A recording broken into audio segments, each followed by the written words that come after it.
ಈ ವಿಡಿಯೋ ಮಾಡ್ತಿರೋ ರೀಸನ್ ಬಂದು ರ್ಯಾಪಿಡೋ ಹೆಂಗಿರುತ್ತೆ, ಅವ್ರ ಲೈಫ್ ಯಾವ ಥರ ಇರುತ್ತೆ, ಲೈಫ್ ಅನ್ನೋದಕ್ಕಿಂತ ಅಪ್ಲಿಕೇಶನ್ ಹೆಂಗಿರುತ್ತೆ ಅನ್ನೋದನ್ನ ನಾನು ಎಕ್ಸ್ಪ್ಲೋರ್ ಮಾಡಬೇಕು ಅಂತ ಆಸೆ ಇತ್ತು. So I thought of exploring today. But ಇದರಲ್ಲಿ one of the biggest life lesson ಏನು ಗೊತ್ತಾ, ಕೆಲಸ ಯಾವುದಾದ್ರೂ ಆಗಲಿ ಓಕೆನಾ, ಎಷ್ಟು ದುಡಿತಿರೋದೇ ಮುಖ್ಯ. ಪ್ಯಾರೆಂಟ್ಸ್ ದುಡ್ಡಲ್ಲಿ ಸುಮ್ಮನೆ ಪೆಟ್ರೋಲ್ ಹಾಕ್ಕೊಂಡು ಫ್ರೆಂಡ್ಸ್ ಜೊತೆ ಸುತ್ತಾಡಿಕೊಂಡು ಬಂದಾಗ ಎಷ್ಟಾಯಿತು ಏನಾಯಿತು ಏನೋ ಚೆಕ್ ಮಾಡೋಕ್ಕೆ ಹೋಗಲ್ಲ. ಅದೇ ವೆನ್ ಯು ಹ್ಯಾವ್ ರೆಸ್ಪಾನ್ಸಿಬಿಲಿಟಿ ಅಲ್ಲ, ಆ ಟೈಮಲ್ಲಿ 1 ಕಿಲೋಮೀಟ್ರು ಎಷ್ಟು ಮ್ಯಾಟ್ರ್ ಆಗುತ್ತೆ ಅಂತ ನನಗೆ ಇವತ್ತು ಅರ್ಥ ಆಯಿತು. 1 ಕಿಲೋಮೀಟ್ರ್ ಆಗಲಿ, ಒಂದು 500 ಮೀಟರ್ಸ್ ಕೂಡ ಎಷ್ಟು ಮ್ಯಾಟ್ರ್ ಆಗುತ್ತೆ ಅನ್ನೋದು ನನಗೆ ಇವತ್ತು ಅರ್ಥ ಆಯಿತು. ನಾನು ಎಷ್ಟು ದಿನ ಬೈಕ್ ಸಿಕ್ಕಿದ ತಕ್ಷಣ ತೊಗೊಂಡು ಫ್ರೆಂಡ್ಸ್ ಮನೆಗೆ ಸುಮ್ಮನೆ ಒಂದು ರೌಂಡ್ ಹಾಕೊಂಬರೋಣ ಅಂತ ಕೂಡ ಹೋಗ್ತಿದ್ದೆ. ಆವಾಗ ನನಗೆ ಅರ್ಥ ಆಗ್ತಿರ್ಲಿಲ್ಲ ಪೆಟ್ರೋಲ್ ಕಾಸ್ಟ್ ಎಷ್ಟಿರುತ್ತೆ, ಮೈಲೇಜ್ ಎಷ್ಟು ಬರುತ್ತೆ. ಸುಮ್ಮನೆ ಹೋಗೋದು ಬರೋದು ಮಜಾ ಮಾಡ್ಕೊಂಬರೋದು ಪೀಸಾಗಿತ್ತು. ಆದರೆ ಇವತ್ತು ನಾನೇ ಪೆಟ್ರೋಲ್ ಹಾಕಿ, ನಾನೇ ರ್ಯಾಪಿಡೋ ಓಡಿಸಿ, ಅಲ್ಲಿ ಬರೋವಂಥ ಕಸ್ಟಮರ್ಸ್ನೆಲ್ಲ ಯಾವ್ಯಾವ ಥರ ಇರ್ತಾರೆ ಅಂತ ತಿಳ್ಕೊಂಡೆ. ಇವತ್ತು ನನಗೆ ಒಂದು 4 ಜನ ಕಸ್ಟಮರ್ಸ್ ಸಿಕ್ಕಿದ್ರು. 4 ಜನದಲ್ಲಿ ಒಬ್ಬರು ಆರ್ಟಿಸ್ಟು ನಮ್ಮ ಜೊತೆ ಇರೋದು ಯಾರು ಅಂತ ನಿಮ್ಗೆ ತೋರಿಸ್ಕೊಡ್ತೀನಿ. ಅವ್ರನ್ನ ಎಲ್ಲಿ ನೋಡಿದರೆ ಅವ್ರನ್ನ ಎಲ್ಲಿ ಐಡೆಂಟಿಫೈ ಮಾಡ್ಬೋದು ಅಂತ ಚೆಕ್ ಮಾಡಿ. Okay, Gautam. So he is mister Gautam. I was doing Rapido just to explore the things. Okay, so then I got to know that ಆ ಸರ್ ಕಾಂತಾರದಲ್ಲಿ ಕೂಡ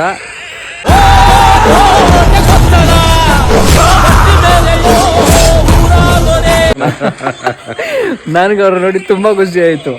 ನನಗೆ ಅವರು KGF ಅಲ್ಲಿ ಕೂಡ ಮಾಡಿದ್ದಾರಂತೆ, ಸೊ ಮತ್ತು ಕಾಂತಾರದಲ್ಲಿ ಕೂಡ ಮಾಡಿದ್ದಾರಂತೆ. So I wish him all the best sir. Thank you. All the best. Thank you. All the best for your future. Thank you so much sir. Drive. Before that ಅವರು SBI employ ಆಗಿದ್ರಂತೆ. ಅದಾದಮೇಲೆ film ಸೇರಿಕೊಂಡು ತುಂಬ ಚೆನ್ನಾಗಿ ಜೀವನ ನಡೆಸ್ತಿದ್ದಾರೆ. So ಅದೆಲ್ಲ ನೋಡಿದಾಗ ಒಂದು ಇನ್ಸ್ಪಿರೇಷನ್ ಅವರೆಲ್ಲ ನಮಗೆ. ಸೊ ಐ ಥಿಂಕ್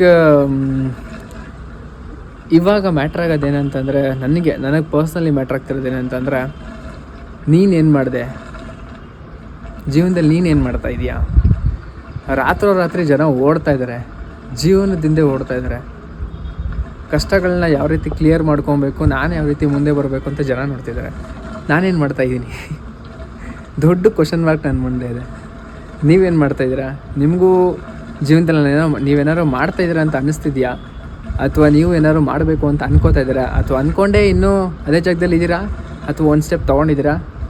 ಥಿಂಕ್ ಮಾಡಿ, ಕಮೆಂಟ್ ಸೆಕ್ಷನ್ ತಿಳಿಸಿ. ಸಿಂಪಲಾಗಿ ಏನಂತಂದರೆ, ಎಲ್ಲ ಆಟೋದವ್ರಿಗೆ, ಕ್ಯಾಬ್ವ್ರಿಗೆ ತೋರಿಸೋ ಅಂಥ ಕಾಸ್ಟು ರ್ಯಾಪಿಡೋದಲ್ಲಿ ತೋರಿಸಲ್ಲ. ಓಕೆನಾ? ನನಗಿದು ಎಕ್ಸ್ಪೀರಿಯೆನ್ಸ್ ನನಗೆ ಹೆಂಗೆ ಗೊತ್ತಾಯಿತು ಅಂತಂದರೆ, ಇವತ್ತೊಬ್ಬರು ನಂಗೆ ಕಸ್ಟಮರ್ ಸಿಕ್ಕಿದ್ರು. ಆ ಕಸ್ಟಮರ್ ಬಂದು ಒಬ್ಬರು ಲೇಡಿ. ಓಕೆನಾ? ಸೊ ಅವರು ನಾನು ಪಿಕ್ ಮಾಡ್ತಿದ್ದ ಲೊಕೇಶನ್ನು ಮತ್ತು ಅವ್ರ ಡೆಸ್ಟಿನೇಷನ್ನು ಅರೌಂಡ್ 18 ಕಿಲೋಮೀಟರ್ಸ್ ಇತ್ತು. ಆ 18 ಕಿಲೋಮೀಟರ್ಸ್ಗೆ ಆಟೋದವರು 300 ರೂಪೀಸ್ ಚಾರ್ಜ್ ಮಾಡ್ತಾರಂತೆ. ಓಕೆನಾ? ಬಟ್ ರ್ಯಾಪಿಡೋದಲ್ಲಿ it was showing just 150 rupees, ಬರೀ 150 ರೂಪೀಸು. ಆ ಲೇಡಿ ನಾನು ಪಿಕ್ ಮಾಡಿದ್ದೀನಿ ಅಂತ ಗೊತ್ತಾಗಿದ್ದ ತಕ್ಷಣ ತುಂಬ ಖುಷಿಪಟ್ಟಿದ್ದಾರೆ.